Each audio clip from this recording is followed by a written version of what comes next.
নমস্কার বন্ধুরা, সুষমা কিচেন থেকে সবাইকে স্বাগত জানিয়ে আবার একটা নতুন ভিডিও নিয়ে তোমাদের সামনে চলে এসেছি। তা এখন তো গরম পড়ে গেছে, আর এই সিজনে আমটাও সবার বাড়ি কম বেশি পাওয়া যায়।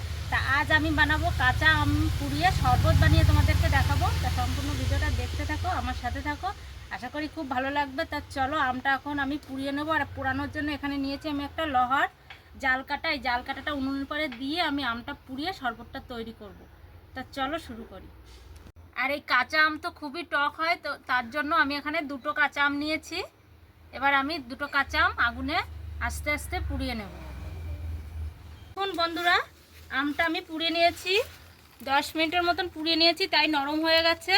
এটা একদম নরম হয়ে গেছে, এটা একটু বাকি আছে, আর একটু পুড়িয়ে নেব, পুড়িয়ে নামিয়ে নেব। তো বন্ধুরা, কাঁচা আম দুটো পুড়িয়ে নিয়েছি ভালো করে, একদম নরম হয়ে গেছে, তুলতুল করছে, নামিয়ে নিয়েছি।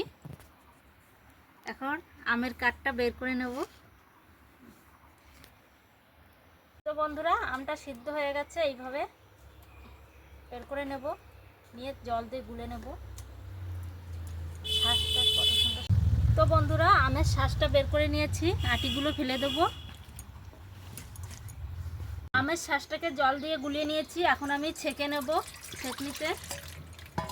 ছেঁকে রসটা একেবারে সবটা বের করে নেব।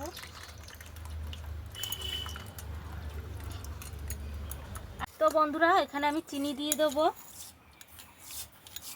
আম পোড়া শরবত, চিনিটা একটু বেশি দিয়েছি, আর একটু লবণ দিয়ে দেবো, যেহেতু আমটা টক। 4 চামচের মতন চিনি দিয়ে দিলাম। এবার এইভাবে গুলিয়ে নেব।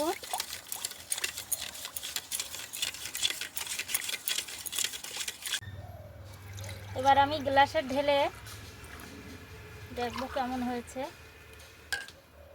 আপনারা চাইলে এতে ফুড কালার দিতে পারেন, আমি কোনো কালার মিশাইনি, যেহেতু বাড়িতে তৈরি করেছি, ছেলে মেয়েরা খাবে। আর এখানে আমি বরফ দিয়ে দিচ্ছি। আপনারা চাইলে ঠান্ডা জলও দিতে পারেন। তা আমার আম পোড়া শরবতটা কেমন হয়েছে আপনারা কমেন্ট করে জানাবে। যারা ফেসবুক থেকে দেখছো, ফেসবুকটা ফলো করে দেবে, আর যারা ইউটিউব থেকে দেখছো, সাবস্ক্রাইব করে দেবে।